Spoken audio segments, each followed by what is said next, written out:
the advertising and marketing world, this is a week that will go down in history. Last weekend was nothing short of spectacular as we saw Omnicom and Publicis, the world's second and third largest communications conglomerates, walk down the aisle and take solemn vows.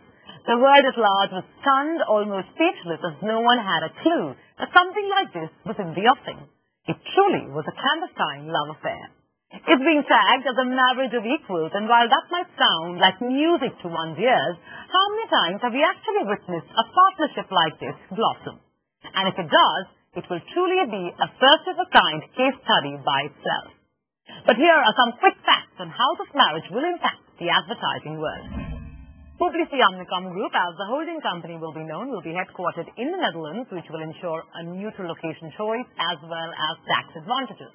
The merger has effectively created a behemoth worth $23 billion in revenues and a stock market value of $35 billion. Omnicom CEO John Wren and Publicis Group Chairman and CEO Maurice Levy will serve as co-CEOs in this merger of equals. And undoubtedly, this mega merger has made these two men very happy. But besides these two and the shareholders, who are the real beneficiaries of this grand matrimony? The deal may look great on paper, but what's the fine print? And more importantly, will the marriage be consummated? Tara Kapoor spoke to a host of Global Voices to analyze and decode the deal. It's the mega merger, Publicis-Omnicom Group. The combined might of Omnicom and Publicis that has created the biggest advertising conglomerate in the world. With a combined battalion of 130,000 employees, a brigade of some of the most powerful agencies in the world, and two very capable captains, John Wren and Maurice Levy. It looks like the Publicis-Omnicom army is ready for battle, and after dwarfing Martin Sorrell's network WPP to a distant second in terms of scale, it looks like Levy and Wren are all set to conquer the world. But history has repeatedly shown us that not all wars are won with size and might, and in many cases, two heads are not often better than one, especially when they're as different as chalk and cheese. Co-CEOs hasn't historically worked in the past. If we look at people like RIM, the maker of BlackBerry, one of their biggest issues was they had a divided leadership. The second is the American-French divide, two very, very different cultures, two very different working models. And I wonder if a lot of time is now going to be spent with people playing games to understand the culture and get ahead internally. The third piece is really the different visions of each. Wren from Omnicom has spent a lot of time investing in the North American market, not looking at digital and not looking at emerging markets properly. Levy has been very, very famously involved in digital with big acquisitions, quite often paying over the odds to get a digital stable stronger. I think it's very hard to put two businesses together as an equal merger. I think over time, inevitably one culture will prevail. We're talking about two very different cultures here, with Publicis being very much a financially driven, high margin, focused approach to life. Omnicom perhaps a little bit more laissez-faire, allowing more independence for their companies. And so to bring those two cultures together, I think will be very interesting and create a number of challenges. The move has undoubtedly taken rival holding companies by surprise. But as of now, the common sentiment among the big boys is skepticism. In a telephonic interview, Martin Sorrell, who is probably the most impacted by this merger, had a lot to say. Most people are nervous about doing big deals because of the disruption it brings and the risk that it brings. And this is a classic case. I mean, what you have here is two companies who are reversing their strategy. Publicis, I think, have copied our strategy, but let's give them credit. Maurice has done an incredible job in building their digital capability, their fast-growing market capability, and they are now merging with a company that is more US and more traditional. And as a result, the combined company has less penetration than we have in fast-growing markets and less penetration in digital. Their strategies are totally different. John has said for the last 10 years he's not prepared to invest in fast-growth markets because it's too expensive. He's not prepared to invest in digital companies because he thinks they're too expensive. What has he done in the last couple of days but given up half of the combined company to a company that has done precisely that? And the final point is merger of equals. The precedents for mergers of equals, where you have co-CEOs, are, to say the least, the prospects are muddy brown, just like when you mix purple and orange, which were the code names for the two companies, or grey. And what happens when you have a co-CEOs and the deadlock board structure is you get no decision. So for 2.5 years, this company will be in the Sargasso Sea trying to figure out which way to go. What they've done here is done this merger of equals and sought compromise and created a structure where there will be deadlock, at least for the initial period, and that will not be good for clients and will not be good, most importantly, for the people inside the company. Well, Havas' CEO, David Jones, equated the merger to pigs flying on Twitter and made another Twitter statement saying clients today want us to be faster, more agile, more nimble and entrepreneurial, not bigger and more bureaucratic and more complex. 3 points that come to the fore with these statements. A. The management system will get more and more complex going forward. B. Top management at both Publicis Group and Omnicom might not feel too pleased with their reshuffle. And C. With a merger of this scale, some heads are bound to roll.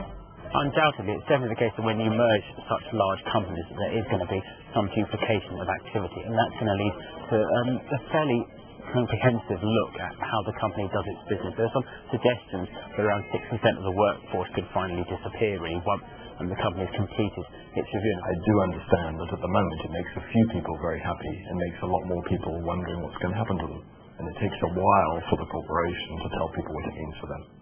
Of course, if you don't handle that well, there's a problem. I think they have to articulate for clients what the benefit is. Otherwise what happens is clients just go, that's nice for you. I don't know how that's going to help me grow my brands in these specific countries. And so far, these are just organizational issues. There are 2 other massive elephants in the room. The first is whether they will get regulatory approval in the first place. It's going to be a very long process, particularly in the US. Over 40% of worldwide media spend is wrapped up now in this combined group. And so there will be a lot of lobbying, I think, to get that through. And I think clients will have a very big impact on this. If a client is not happy with the merger, a powerful blue chip client, they can bring pressure to bear on, I think, on the final regulator's approval. Currently, the amount of conflicting business between Omnicom and Publicis stands at around $6.5 to $7 billion.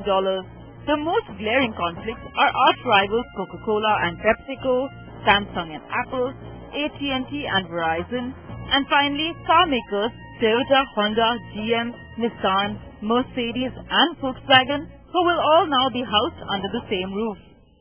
It has been pointed out that Coke and Pepsi are unlikely to want to live under the same roof, no matter how much separation you keep through the network structure.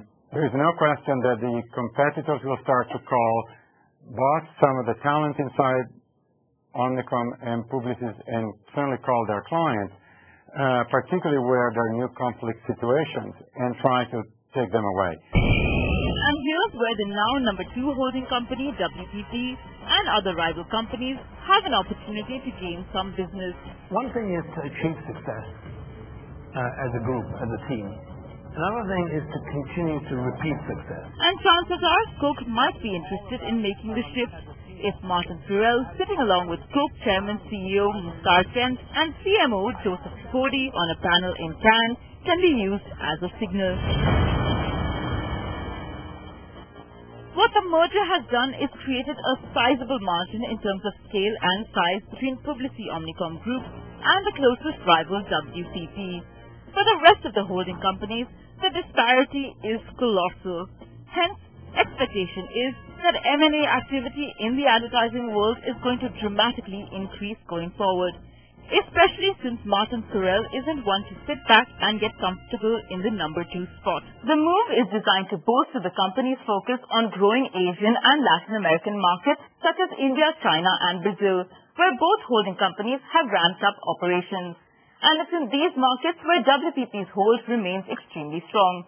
According to Beijing-based consulting firm R3, the 2012 mainland China revenues were $430.9 million for Publicis and $283.2 million for Omnicom, while R3's estimate for WPP's 2012 China revenues was a sizable $971.4 million.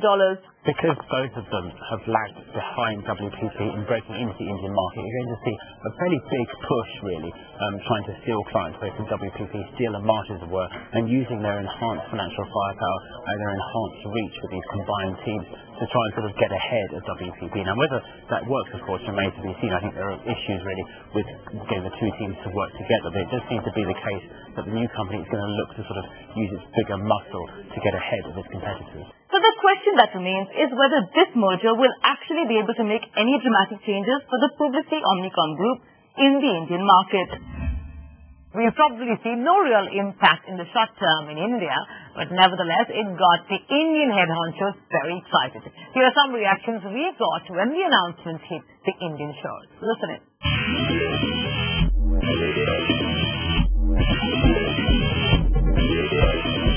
The honest truth is that in India, it is a very different story from the global story. I mean, WPP is a behemoth, up and away compared to everybody else.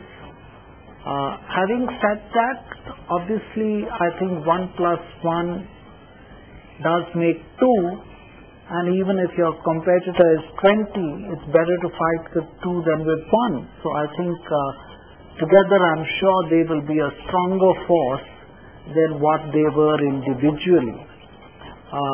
But of course, the new company has quite a bit of catching up to do with the WPP group in terms of size. I really don't think it's going to affect things in India in that sense, because I think as far as I'm concerned, the advantage that they have is that they have a clutch of agencies which are all very good, very solid. They have, interestingly, very good clients and very good people. So my impression is that they will just get stronger. And for India, this is good, because I think this will only mean that there is more interest for both these groups to have several agencies already in this country. So that's good for India as well. I don't think the holding company actually plays an active role in my life. So they have come together for a decision which I think has more bearing at a central level than at a local level. I think there is an individual network strategy which has been working with their respective agencies in the country. Now the question will be, what will be their collective strategy?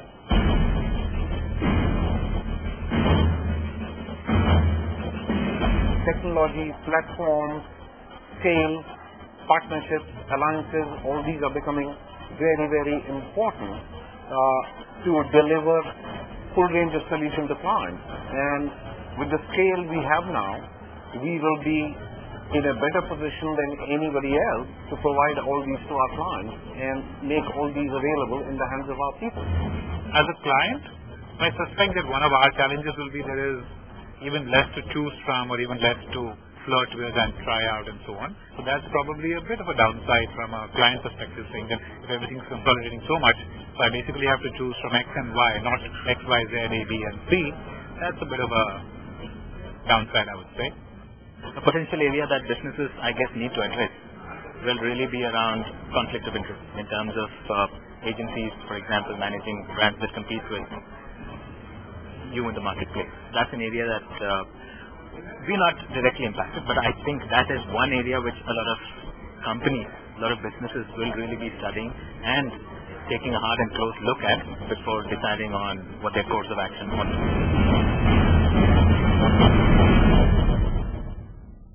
It goes without saying that we're entering a very exciting phase, and knowing Martin Sorrell, the M&A activity in this sector is not ending anytime soon.